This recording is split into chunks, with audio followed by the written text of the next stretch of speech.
আসসালামু আলাইকুম, কেমন আছেন সবাই? তো কথা মতো আজকে কিন্তু আমি চলে আসলাম সেই বিস্কুট কিভাবে তৈরি হয় সেই ভিডিওটা নিয়ে। তো চলুন আমরা জেনে নেই এই মাটির বিস্কুটগুলো কিভাবে তৈরি হয়। তো তার আগেই আমি আপনাদের কাছে ক্ষমা চেয়ে নিচ্ছি, কারণ আমি বিস্কুটগুলো তৈরি যেভাবে হয় সেটা আপনাদেরকে সরাসরি দেখাতে পারলাম না বলে। তো এই মাটির বিস্কুটটা কিন্তু ব্রাহ্মণবাড়িয়া ছাড়াও সিলেট এবং কিশোরগঞ্জে তৈরি হয়। তো ব্রাহ্মণবাড়িয়ার ঐতিহ্যবাহী মাটির বিস্কুট তৈরি হয় মূলত এঁটেল মাটি দিয়ে। আঞ্চলিক ভাষায় যে মাটিটাকে বলা হয় আডাইল্লা মাটি। এই বিস্কুট তৈরি করা হয় আখাউড়াতে সবচেয়ে বেশি, এবং এই মাটিগুলো কালেক্ট করা হয় বিভিন্ন চাষের জমি থেকে। এই মাটিগুলো আমি যতটুকু ঘাটাঘাটি করে জানলাম, আগে যেভাবে মাটিগুলো কালেক্ট করতো, এই মাটিগুলোকে কালেক্ট করার জন্য চলে যেত পাহাড়ি অঞ্চলে এঁটেল মাটিটা সবচেয়ে বেশি পাওয়া যেত, এবং সেখানে বড় করে গর্ত করা হতো, একদম গর্ত মানে গভীর গর্তর তলদেশ থেকে এই এঁটেল মাটিটা কালেক্ট করা হতো। তো এই এঁটেল মাটি কালেক্ট করার পরে মাটিগুলোকে খুব সুন্দরভাবে কিন্তু পরিষ্কার করে নেওয়া হয়। মাটির ভিতরে যত ময়লা আবর্জনা আছে সব কিছু একদম ভালোভাবে পরিষ্কার করা হয়।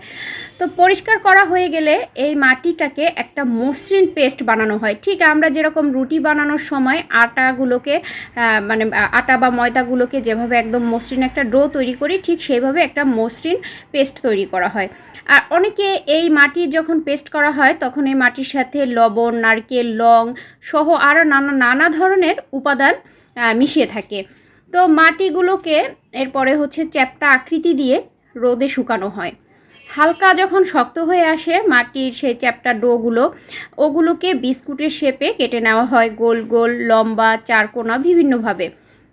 তো বিস্কুটগুলো কাটা হয়ে গেলে এই বিস্কুটগুলোকে কিন্তু 2-3 দিন একদম লাগাতার কড়া রোদে শুকানো হয়। তো কড়া রোদে যখন বিস্কুটগুলো শুকানো হয়, যেহেতু এগুলো মাটি, রোদে দিলে কিন্তু একদম মাটি শুকিয়ে কিন্তু একদম মানে কীরকম শক্ত হয়ে যায়, এটা তো আপনারা জানেনই। তো মাটিগুলো একদম বিস্কিটগুলো একদম ভালোভাবে যখন শুকিয়ে যায়, তো এই বিস্কুটগুলোকে জাল দেওয়া হয় বলতে পোড়ানো হয়। তো মূলত এই বিস্কুটগুলো পোড়ানোর জন্য খড় ব্যবহার করা হয়। আর এই বিস্কুটগুলোকে মাটির হাঁড়িতে নিয়ে নিতে হয়। তো মাটির হাঁড়িতে বিস্কুটগুলোকে নিয়ে এরপরে খড়গুলোকে চুলোর ভিতরে দিয়ে খড়ের ভিতরে ধোঁয়া দেওয়া হয়, আগুন না কিন্তু ধোঁয়া দেওয়া হয়, এবং সেই ধোঁয়া মাটির হাঁড়ির ভিতর থেকে উঠে আসে, এবং এই বিস্কুটগুলো সেই ধোঁয়াতেই পুড়ে এরকম কালো হয়ে যায়, এবং এই বিস্কুটের ভিতরে একটা ফ্লেভার তৈরি হয়, যে এই বিস্কুটগুলো যারা খায় তাদের কাছে এই ফ্লেভারটা মানে নেশার মতো। ওরা এই বিস্কুটের ফ্লেভারটা পেলেই মানে এই বিস্কুট খাওয়ার জন্য তারা প্যানিক হয়ে যায়। যেমনটা আপনারা গতকালকে ভিডিওতে দেখছেন আপনাদের ভাইয়া কিভাবে বিস্কুট খেলো। আমি এই বিস্কুটের গুলো বের করে ভিডিওটা নিচ্ছিলাম, তখন সে ঘ্রাণ পেয়ে আমাকে বলতেছে, আমাকে বিস্কুট দাও, আমি খাবো। তো আমি ফার্স্ট কালকেই জানলাম যে আপনার ভাইয়া এই বিস্কুট না পেয়ে কী খেয়েছে। তো আপনারা যারা ভিডিওটা দেখেন নাই, ভিডিওটা দেখে নিতে পারেন, তাহলে আপনাদের ভাইয়ার মুখ থেকে জানতে পারবেন এই বিস্কুট খাওয়ার ফিলিংসটা আসলে কীরকম।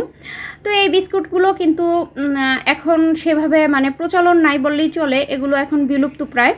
এগুলো ছিল আসলে প্রাচীন যুগের ঐতিহ্য বলা যায়। তো আমার আব্বার মুখ থেকে আমি এগুলোর গল্প অনেক শুনেছি, কিন্তু কখনো দেখি নাই।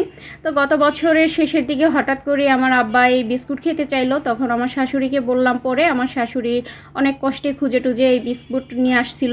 তো এরপর থেকে আমার আব্বার জন্য বিস্কুট আনানো হয়, আব্বা খায়। তো ভিডিওটা যারা আজকেও ধৈর্য নিয়ে দেখেছেন তাদের জন্য অনেক অনেক ভালোবাসা। ভালো থাকবেন সবাই। আজকের মতো বিদায় নিচ্ছি। আল্লাহ হাফেজ।